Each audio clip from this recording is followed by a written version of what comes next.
دين مكو سارنتها دين ولغو ليه دعوه روحان soo baranay inkastoo ducooyinka oo dhan albaab walba ay furayaan oo ilaahay uu rabo maanta oo dhan isaga inaan xusno ducadan waxay ku saabsan tahay qisa cajiib badan nin oo xaafadda laga yaqaanaa geeriyooday ninkii geeriyooday nin baac mushtari ahaa wuxuu ku lahaa 300,000 oo junee waa lacag aad u fara badan juneega masriga marka maalintii la soo aasayay ninka madiinka deynta lagu lahaa waxaa dhacday wiilkiisii wuxuu arkay ninkii deynta ku lahaa wuxuu dhahay aabahay afwan deyna ku leedahay waana ognahay deyntana waa deyn business ama ganacsi ku timid oo lacag fara badan ah aniga damaanad qaadaya inaan ku siiyo deyntaada aabahay ma cafin kartaa wax kaloo lagu leeyahay ma laha si camalkiisi aaba camal khayr badan sameynayo ahaa oo dadaal badan oo cibaado badan cibaadadaadana waa la laalayaa waa taagnaanaysaa laguma fasaxayo inaad ka faa'iidaysato haddii deyn lagugu leeyahay marka wuxuu leeyahay aabahay saasuu leeyahay aabahay deynta ka cafi aniga igu lahow anaa bixinayo wuxuu dhahay maadaama dhulka hoostiisa uu ku jiro uu geeriyooday deynta waa ka cafiyey adaan kaa rabaa goormaa i siinaysaa wuxuu dhahay 1 sano aan isku dayaa inaan kugu siiyo wuxuu dhahay qaadiyaan hortagaynaa uu dhahay maxkamadiyaa la tegay waa lasoo kala saxeexday 1 sano ka bacdi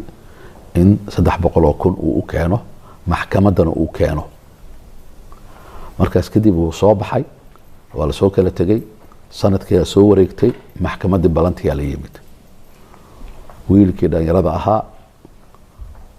baqshadu wadaa oo jeeg ku jirto maxkamadii loogu yeeray qaadiga wuxuu dhahay balanti maanta ay ahayd 300,000 oo jeeg ah ma haysaa markaasaa wuxuu yiri maya dhakhtar qaadiga waa naxay wuxuu dhahay maxaa dhacay wuxuu dhahay waa soo dadaalay ilaahina markhaati iga yahay wax walbaan sameeyay halkan sano waxaan dhaafsiin waayay 27,000 marka 27,000 oo jeegna waa wadaa maxaa hartay marka lacag badan hartay 200 ziyaada hartay 273 hartay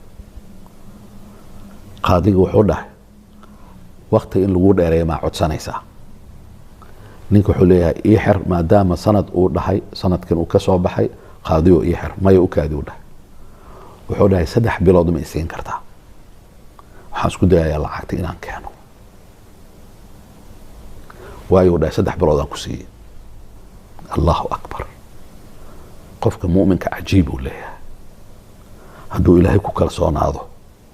nooc kaluu noqonaya isagoo dhan anaga hadda kalsoonida ilaahay ma gaarsiisan tahay heerkii la rabay الثقة بالله أيار يرادا هو بحي وحب الله وردي ولا إله أنا جحل صنع شقي أنت سوى دافسين واي سدح بلاد كم هيلي كرا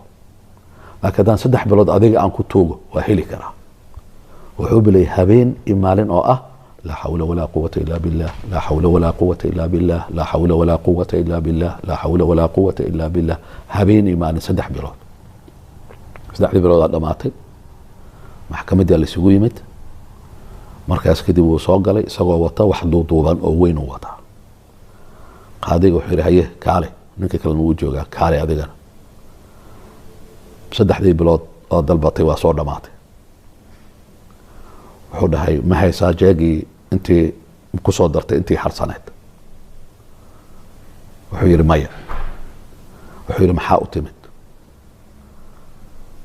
waxa weyn oo ku duuduubana maxayeen inaad lacag wadan ku maleynaa wuxuu dhahay faraashkayga way oo xabsigan ku seexan lahaa marka waxaan ku tala galay hadduu ilaahay faraj kale uu safurin xabsigan ku tala galay laakiin ilaahay waxba naga dhaxeeyo isagaana sugaya u dhahay fiirso isugu kalsoon yahay ninkii wuxuu dhahay balanta say ahayd ninkan ii xir u dhahay qaadiga wuxuu dhahay ma xirayo u dhahay wax mucjiza dhacday u dhahay qaadiga xafiiska soo galay warqad ka soo saaray meeshaan waxaa ku jirta u dhahay jaag ninaa ii yimid uu dhahay wuxuuna dhahay iqari ha i sheegin wiilka 300,000 oo deenta lagu lahaa 300,000 oo deentana waatan uu dhahay kow laba lacag fara badan uu dhahay intaana jaagaana waa isaga noloshiisa iyo ciddiisa waay iyo agoontii uu ka tegay aabbaha wiilka sujuuda meesha ku dhaxay laa xawla walaa quwata ilaa billaah qaadigaa dhahay maxaa samaysay wuxuu dhahay maalintaan kaa tegey ani shaqo ma aadin sababtoo hal sanaan soo shaqeeyey 7,000 waa dhaafsin waaye marka ilaaha aan aadiyuu dhahay haddaa ilaahay aado